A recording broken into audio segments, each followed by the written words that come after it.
दोस्तों, अगर आपको राजस्थान रॉयल्स और गुजरात टाइटंस के बीच खेला गया रोंगटे खड़ा कर देने वाला मुकाबला पसंद आया हो तो हमारी इस वीडियो को दिल से एक लाइक जरूर कर दें।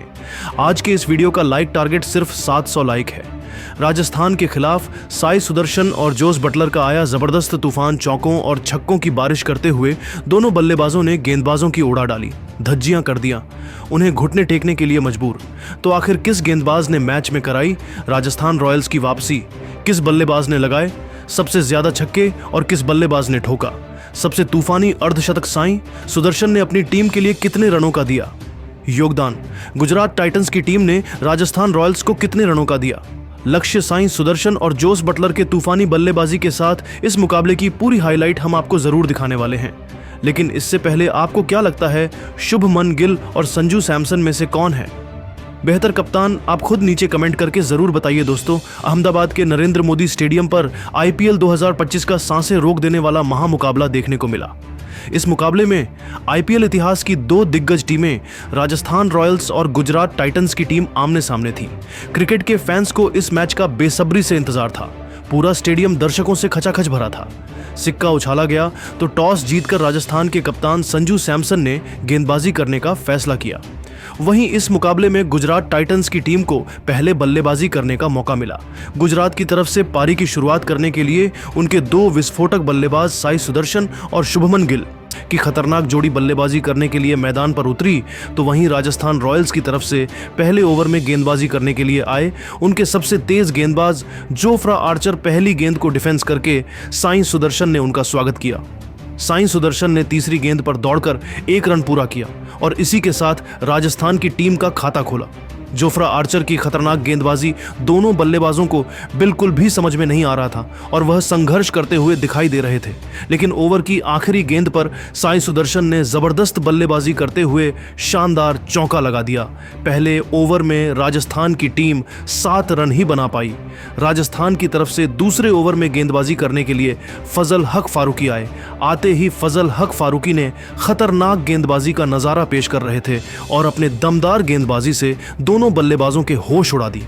लेकिन चौथी गेंद पर साई सुदर्शन ने जबरदस्त चौका लगाते हुए अपनी टीम के स्कोर को तेजी से आगे बढ़ाया। 2 ओवर की समाप्ति के बाद गुजरात का स्कोर 14 रन बन पाया। दोनों बल्लेबाज सेट हो चुके थे और उनके कंधे पर अपनी टीम को अच्छी शुरुआत दिलाने की जिम्मेदारी थी।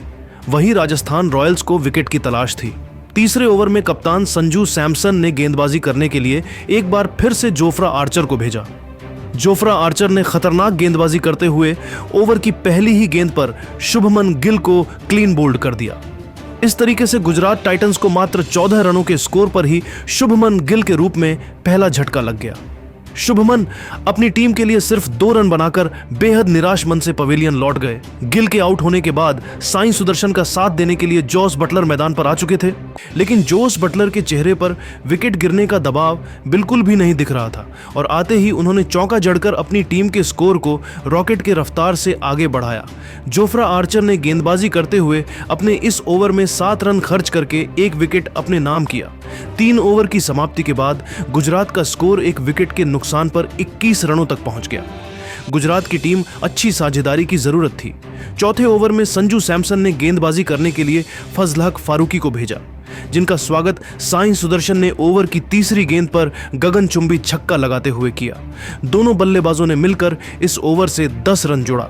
4 ओवर की समाप्ति के बाद गुजरात टाइटंस का स्कोर 1 विकेट के नुकसान पर 31 रनों तक पहुंच पाया। दोनों बल्लेबाज धीरे धीरे सेट होते जा रहे थे और अपनी टीम के स्कोर को तेजी से आगे बढ़ाने की फिराक में थे। 5वें ओवर में कप्तान संजू सैमसन ने गेंदबाजी में बदलाव किया और इस बार उन्होंने गेंद को तुषार देशपांडे के हाथों में थमाया, लेकिन साई सुदर्शन ने तुषार देशपांडे की जमकर कुटाई कर डाली। साई सुदर्शन ने ओवर की दूसरी गेंद पर सनसनाता हुआ छक्का लगाकर अपनी टीम के स्कोर को रॉकेट के रफ्तार से आगे बढ़ाया। वहीं ओवर की चौथी गेंद को उन्होंने चौके में तब्दील कर दिया। इसके बाद भी साई सुदर्शन का बल्ला रुकने का नाम नहीं लिया और आखिरी गेंद पर जबरदस्त चौका लगाते हुए अपनी टीम के स्कोर को तेजी से आगे बढ़ाया। राजस्थान रॉयल्स के लिए तुषार देशपांडे का यह ओवर काफी महंगा साबित हुआ। तुषार देशपांडे ने इस ओवर में 18 रन खर्च कर दिए। दोनों बल्लेबाजों ने मिलकर 5 ओवरों में अपनी टीम के स्कोर को 49 रनों तक पहुंचा दिया। साई सुदर्शन और जोस बटलर का बल्ला चल चुका था। दोनों बल्लेबाज मिलकर गेंदबाजों की तगड़ी कुटाई कर रहे थे, चौकों और छक्कों की बारिश करते हुए अपनी टीम के स्कोर को रॉकेट के रफ्तार से आगे बढ़ा रहे थे। इस तूफानी बल्लेबाजी को देखकर राजस्थान के कप्तान संजू सैमसन काफी परेशान हो गए। पावर प्ले के अंतिम ओवर में संजू सैमसन ने नई रणनीति बनाई और इस बार गेंदबाजी करने के लिए संदीप शर्मा को बुला लिया। संदीप शर्मा ने आते ही खतरनाक गेंदबाजी का नजारा दिखाए। संदीप शर्मा के सामने दोनों बल्लेबाजों को रन बनाना काफी कठिन हो रहा था। इस ओवर में साई सुदर्शन और जोस बटलर ने सिंगल और डबल के साथ काम चलाया। संदीप शर्मा ने गेंदबाजी करते हुए अपने ओवर में सिर्फ 7 रन ही खर्च किया। पावर प्ले की समाप्ति के बाद गुजरात का स्कोर एक विकेट के नुकसान पर 56 रनों तक पहुंच गया। पावर प्ले की समाप्ति के बाद 7वें ओवर में राजस्थान की तरफ से गेंदबाजी करने के लिए आए फजल हक फारूकी दोनों बल्लेबाजों को परेशान कर रहे थे, लेकिन ओवर की 5वीं गेंद पर जोस बटलर ने जबरदस्त चौका लगाते हुए फारूकी के होश उड़ा डाले। इसके बाद आखिरी गेंद को भी उन्होंने चौके में तब्दील करते हुए 7 ओवर में ही गुजरात टाइटंस के स्कोर को 67 रनों तक पहुंचा डाला। दोनों बल्लेबाजों के बीच बड़ी साझेदारी पनपती हुई दिखाई दे रही थी और गुजरात का स्कोर आगे बढ़ रहा था। राजस्थान रॉयल्स को मैच में बने रहने के लिए लगातार विकेट की तलाश थी। 8वें ओवर में राजस्थान की गेंदबाजी में बड़ा बदलाव देखने को मिला और इस बार संजू सैमसन ने महेश दीक्षाना को गेंदबाजी करने के लिए बुला लिया, लेकिन साई सुदर्शन और जोस बटलर की तूफानी बल्लेबाजी के सामने महेश दीक्षाना भी घुटने टेकते हुए नजर आए।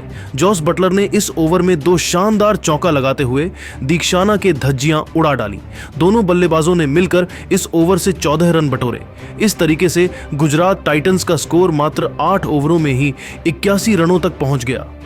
वही साई सुदर्शन अपने अर्धशतक की तरफ बढ़ रहे थे। 9वें ओवर में राजस्थान रॉयल्स की तरफ से विकेट की तलाश में गेंदबाजी करने के लिए आए तुषार देशपांडे शानदार गेंदबाजी का नजारा पेश कर रहे थे। दोनों बल्लेबाज तुषार के सामने संभल कर खेल रहे थे और अपना विकेट बचा रहे थे।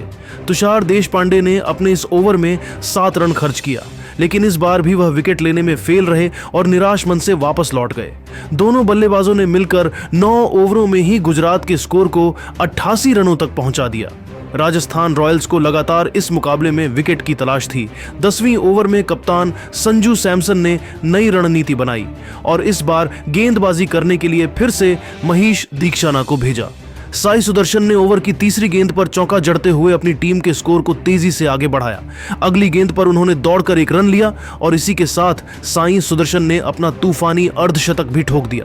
लेकिन इसके बाद जाते जाते महेश दीक्षाना ने ओवर की आखिरी गेंद पर जोस बटलर को एलबीडब्ल्यू करके गुजरात टाइटंस को दूसरा झटका दे दिया। जोस बटलर 36 रनों की पारी खेलकर वापस लौट गए, लेकिन अभी भी साई सुदर्शन मैदान पर डटे हुए थे और अब उनका साथ देने के लिए शाहरुख खान आ चुके थे और फिर दोनों बल्लेबाजों ने मिलकर अपनी टीम को आगे बढ़ाया।